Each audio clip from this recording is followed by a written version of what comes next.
আপোনাসকলক প্ৰত্যেককে আমাৰ অসমবাসী ৰাইজক ৰঙালী বিহুৰ শুভেচ্ছা জনাইছোঁ আৰু নৱবৰ্ষৰ আন্তৰিক ওলগ যাচিছোঁ।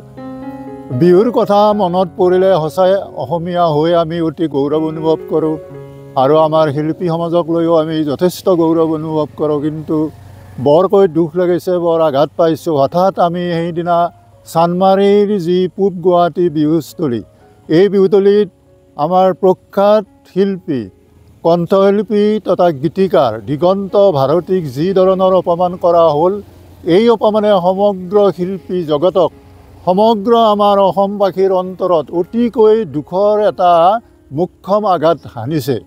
আমি দেখিছোঁ, মিডিয়াত দেখিছোঁ, আমি ছ'চিয়েল মিডিয়াত দেখিছোঁ, প্ৰিণ্ট মিডিয়াত দেখিছোঁ যে দিগন্ত ভাৰতীক কি ধৰণে তাতে গান গোৱাৰ কাৰণে তেওঁৰ কোনো চুক্তিবদ্ধ নথকাটো তেওঁলোকে জোৰ কৰি গান গাবলৈ অনুমতি দিছিল আৰু তেওঁলোকৰ মাজৰে এটা সংখ্যকে কি কৰিছে, ষ্টেজৰ পৰা ঠিক টানি অনাৰ নিচিনাকৈ তেওঁক খুব দুখ লগাকৈ ষ্টেজৰ পৰা নমাই আনিছে।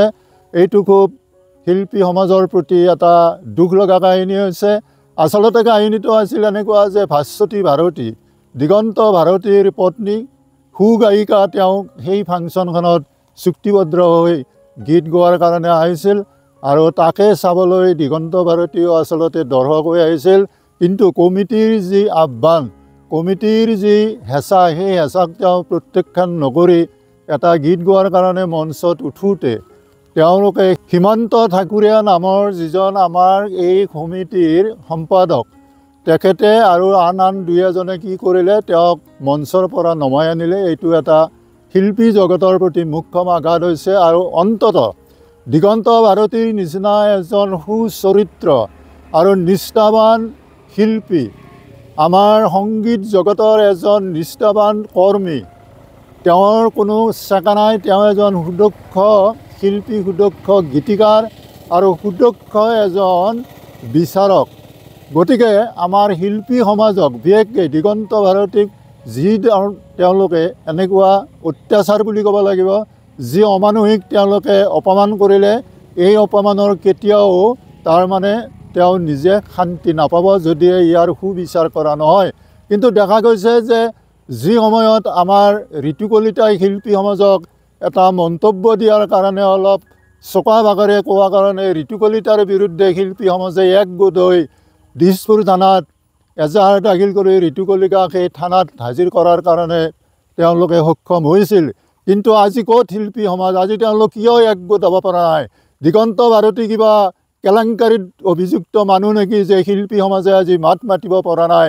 আৰু এই বিহুতলীখনক আপোনাসকলে চাওক, এই বিহুতলীখন এখন ইতিহাস গঢ়া বিহুতলী, য'ত ভূপেন হাজৰিকাই গীত গাইছে, লতা মংগেশকাৰে গীত গাইছে আৰু অসমৰ প্ৰখ্যাত শিল্পীসকলে, পাপন মহন্ত, জুবিন গাৰ্গ সকলোৱে তাত গীত গাইছে। কিন্তু আজি দেখিছে, আজি আমাৰ যতীন বৰাই কৈছে যে দিগন্ত ভাৰতীক যি অপমান কৰিছে, এইটো খুব মুখ্যম আঘাত হৈছে আৰু ইয়াৰ এটা ভাল ব্যৱস্থা হ'ব লাগে। গতিকে অসমৰ ৰাইজক আমি আহ্বান কৰিম যে শিল্পীসকলৰ যি মান ইজ্জত, এই মান ইজ্জত ৰক্ষা কৰাৰ কাৰণে এই যিখন কণ্ডল লাগি পৰিছে, এই কণ্ডলখনৰ এটা সুমীমাংসা হ'ব লাগে। আৰু চানমাৰী বিহুতলীৰ যি এটা বদনাম আনিছে এই ব্যক্তিসকলে, এই যিসকল তথাকথিত আমাৰ সম্পাদক বা সমিতিখন, আয়োজক সমিতিখন, তেখেতসকলৰ এই যিটো ভুল, এই ভুল যাতে দ্বিতীয়বাৰ নকৰে আৰু অসমৰ কোনো বিহু মঞ্চত যাতে শিল্পীক এনেকুৱা অত্যাচাৰ বা অপমান নকৰে, তাৰ বিহিত ব্যৱস্থা ল'ব লাগে। আৰু যদি তেওঁলোকে এই কথাত সহিমান নহয়, যদি এই আয়োজক সমিতিখনে যদি ভুল স্বীকাৰ নকৰে, তেতিয়াহ'লে অসমৰ ৰাইজে আইনৰ ব্যৱস্থা হ'লে ল'বলৈ বাধ্য হ'ব। ধন্যবাদ।